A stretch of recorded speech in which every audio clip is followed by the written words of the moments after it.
Olá, tudo bem? Hoje a gente vai fazer aí mais um exercício de resistência dos materiais, ainda sobre deflexão de eixos e vigas. Já fizemos um exercício, agora vai ser o segundo exercício. Eu sou o professor Leonardo, tá? Aqui tá meu contato. Quem quiser mandar mensagem para mim, o WhatsApp, o Telegram, tá? Se tiver interessado aí, né? Auxílio em resolução ao vivo de provas, trabalhos agendados também, listas, trabalhos em geral. Só mandar para mim um trabalhinho, fazer o orçamento. E quem quiser aulas particulares aí, o valor é R$100 também. Então vamos dar início ao exercício aí. A figura de um homem executando um salto em altura com vara permitiu estimar por medição que o raio de curvatura mínimo da vara é de 4,5 metros. Se a vara tiver 40 mm de diâmetro, for feita de plástico reforçado com fibra de vidro, determine a tensão de flexão máxima da vara. E aí o módulo de elasticidade, né, do material, 131 gigapascal. Então vamos lá, eu tenho aqui um homem fazendo um salto em altura, né, com vara. A vara aqui, apesar dela estar curvada, é como se fosse uma espécie de uma viga engastada, né? E aqui eu tenho uma força sendo executada pelo peso do homem, né? Vamos fazer o seguinte, ó, vamos desenhar essa vara aqui, né? Mais ou menos assim. E aí a força peso que a mão do homem aplica na vara, verticalmente para baixo, tá aqui. Essa é a carga. Obviamente vai virar uma carga de reação aqui, né? Uma força de reação. E um momento de reação. Aliás, momento não, porque ela não está exatamente 100% engastada, né? Aqui é um R de reação. E aí eu tenho que pensar o seguinte, ó. Imagina que eu faço um corte qualquer aqui na minha viga, ó. Um corte a uma certa distância daqui até aqui que eu vou chamar de X1.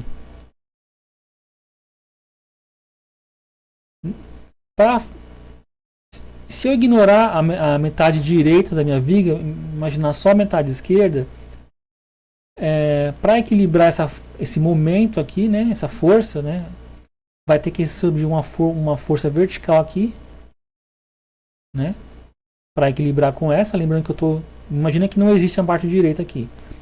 Essa força vai ser equilibrada por uma reação interna que é uma força cortante. Isso não é importante agora pra gente, tá? Importante é que essa força peso com essa distância vai gerar um momento de giro. E para equilibrar esse momento de giro, vai ter que surgir um momento interno que equilibre, que é o momento fletor, tá? E esse momento fletor é dado pela distância, a força P vezes a distância x1.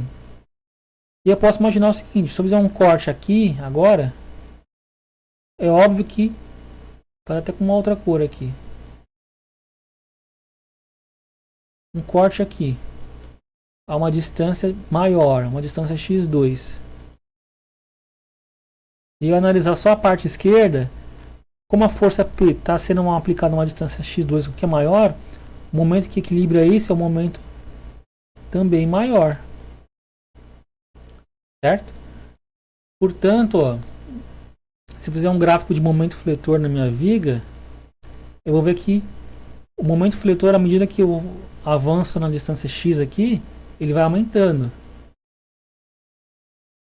Então o gráfico de momento fletor seria algo mais ou menos assim. Okay? Esse é o gráfico de momento fletor.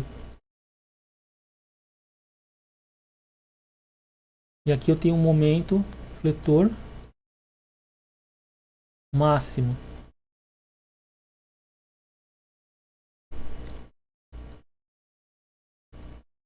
Legal? Aí repara que ao longo, conforme eu avanço aqui nessa distância, né? Vamos chamar essa distância aqui de x, ó. Conforme eu avanço nessa distância x aqui, o momento fletor ele aumenta. E a gente sabe o seguinte, ó, que a curvatura de uma viga ela tende a aumentar conforme o momento está sendo aplicado, né?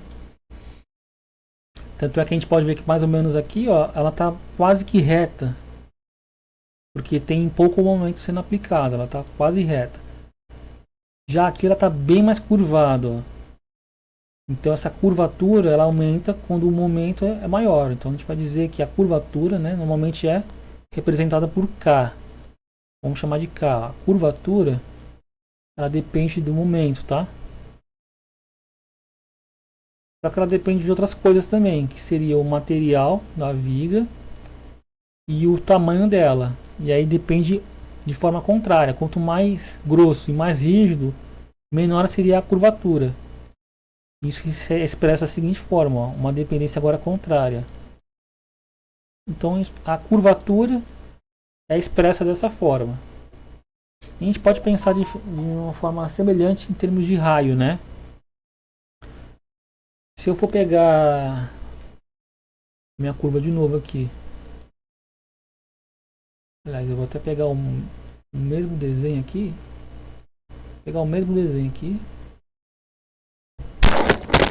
Opa.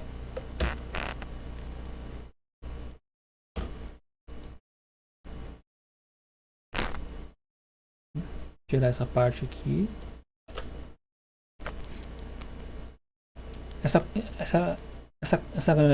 Essa vara curvada, ó, se eu for imaginar em cada ponto dela um círculo, por exemplo, aqui, ó. Imaginar aqui no ponto de momento fletor máximo, ó. E ao longo dessa curvatura, imaginar um círculo, seria um círculo pequeno. Né? Esse círculo pequeno ele tangenciaria acompanhando a curvatura ali, naquele ponto. E aí eu teria aqui um raio pequeno. Já aqui, uma curvatura é menor, eu posso fazer um círculo tangenciando, ó, um círculo maior, porque um círculo maior ele tem curvatura menor localmente. Só que ele por ser um círculo maior, ele tem um raio maior também. Então percebe que o raio ele é o contrário da curvatura. Quando o momento fletor é grande, o raio é pequeno. E aqui onde o momento é pequeno, o raio é grande. E a relação é exatamente contrária. Ó. Vai dizer que o raio é o contrário da curvatura. Ou o raio é o momento de inércia vezes o módulo de elasticidade, né? O momento de inércia é o I. O módulo de elasticidade é o E, dividido pelo momento M. E, em geral, como o momento varia com a distância x aqui, né? Vai dizer que aqui o momento é uma função de x e o raio aqui é uma função de x também. Ok? Tem um raio aqui,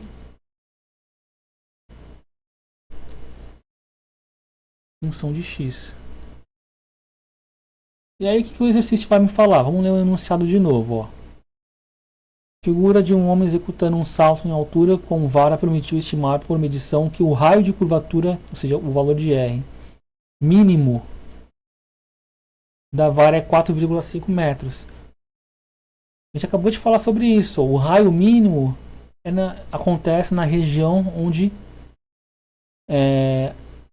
o momento fletor é máximo. Né? Quanto maior o momento, ele tende a acentuar essa curvatura, acentuando a curvatura, diminuindo o raio, ou seja, diminuindo esse círculo imaginário aqui. Portanto, ó, esse raio medido aqui, né, um raio de 4,5 metros, é o raio mínimo. Portanto, esse valor de raio aqui, ó, raio mínimo, é conhecido, né? Isso para me permitir obter o valor de M máximo, que é o momento fletor máximo.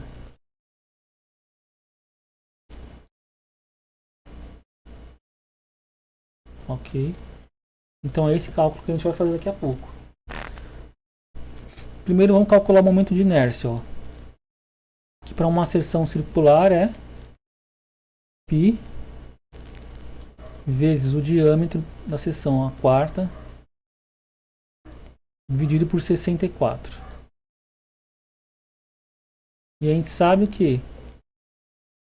Que a seção tem um diâmetro de 40 milímetros. Então isso aqui vai ser π.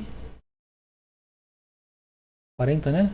Isso mesmo, 40 milímetros vezes 40 elevado a 4, pode deixar em milímetro mesmo, dividido por 64. E aí, ao fazer essa conta, vou abrir a calculadora do meu celular aqui rapidinho.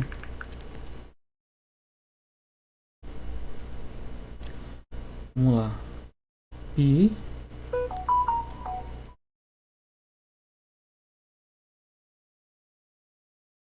vezes 40 elevado a 4 dividido por 64.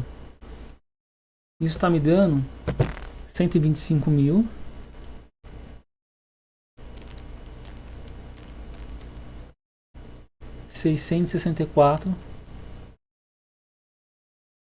milímetros a quarta.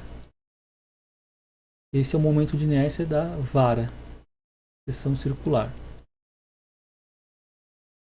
E aí, o meu produto E vezes I, que é o módulo de rigidez. A flexão já pode ser calculado, ó, porque eu sei que o valor de E foi dado como 131 gigapascal. Portanto, eu tenho aqui 131 gigapascal. Só que gigapascal é a mesma coisa que 131 mil megapascal, né? Acrescentei 3 zeros e agora eu não tenho mais gigapascal, eu tenho megapascal. Mas para que fazer isso? Que aí, ao fazer isso, eu posso trabalhar com a unidade equivalente, que é Newton por, aliás, escrever aqui embaixo, Newton por milímetro quadrado.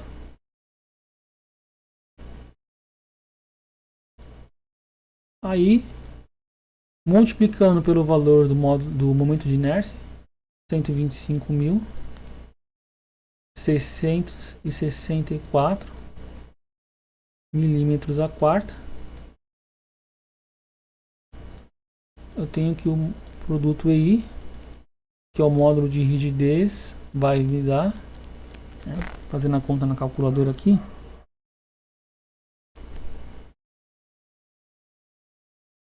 eu tenho notação científica, aproximadamente 1,6462 aproximadamente vezes 10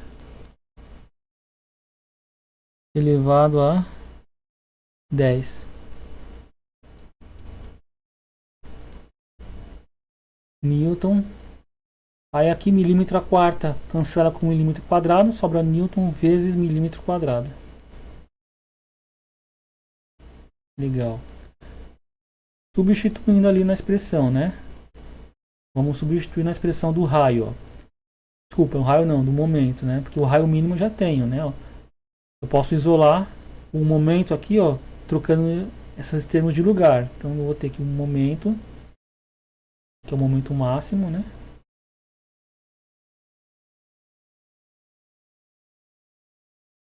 É igual a esse produto EI, que é 1,6462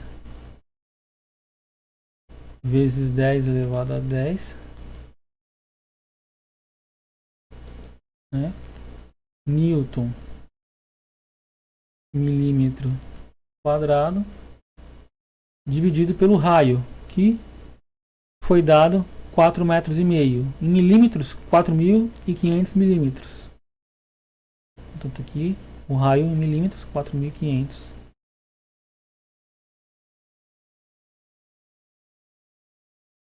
E aí, fazendo essa conta, eu vou ter que o momento máximo é Fazendo a calculadora rapidinho aqui, dividido por 4.500, eu vou ter 3, 6, 5, 8, 218. Vou trabalhar com duas casas decimais, tá? Vírgula 67. E aí, esse milímetro cancela com milímetro quadrado, sobra só Newton milímetro. Vou deixar nessa unidade mesmo, tá? Que é uma unidade muito útil para trabalhar com resistência dos materiais. Principalmente quando você quer calcular tensões, né? Quando você trabalha com Newton e milímetro, o resultado da tensão já sai em megapascal. E aí, voltando ao exercício, o que ele quer?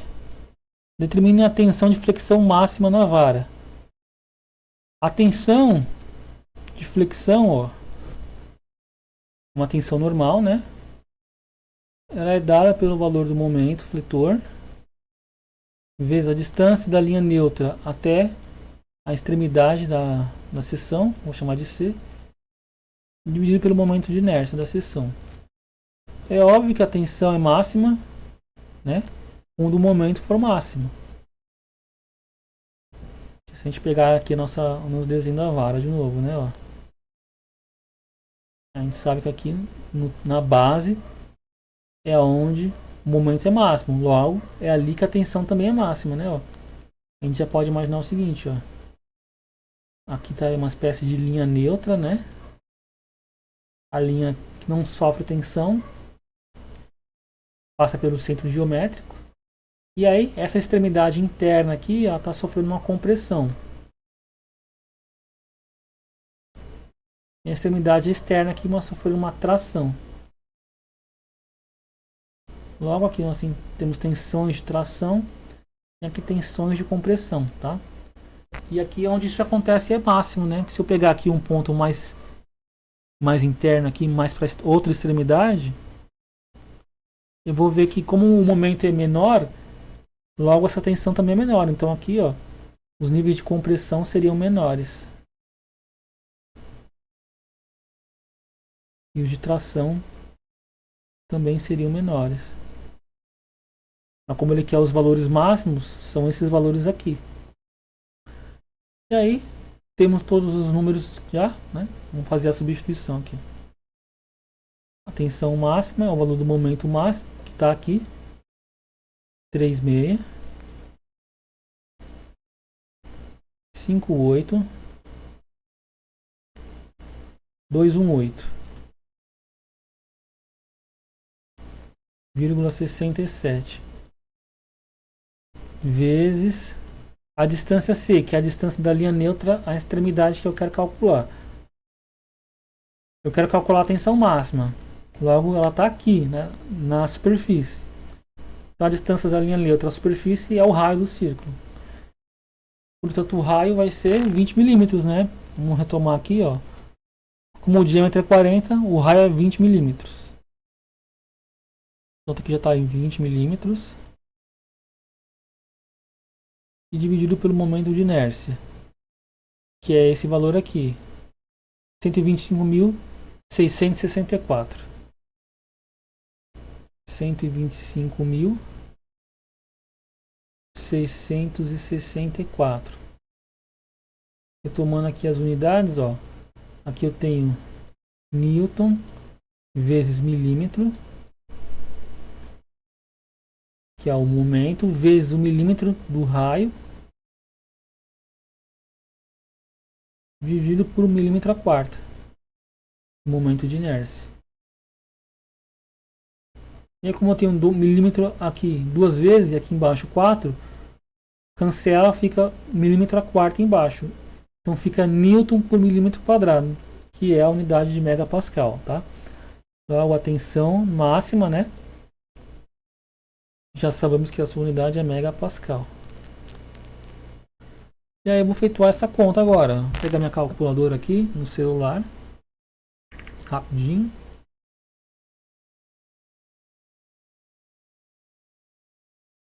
(36.58.218,67 vezes 20 dividido por 125.664. Está dando 528,22 com duas casas decimais. Desculpa, 582, na verdade, 582,22. E aí seria essa a resposta, né, para a tensão de flexão máxima atuando na viga que está sendo curvada. E aí, concluído mais um exercício, né? Lembrando aí, quem quiser entrar em contato pode me mandar mensagem, tá? Quem quiser ajuda aí para fazer trabalho, lista em geral, prova, sempre com data e horário agendado, né? Não esqueça disso. É bom sempre pedir com antecedência, tá? Então os valores e é isso. Muito obrigado aí. Até mais.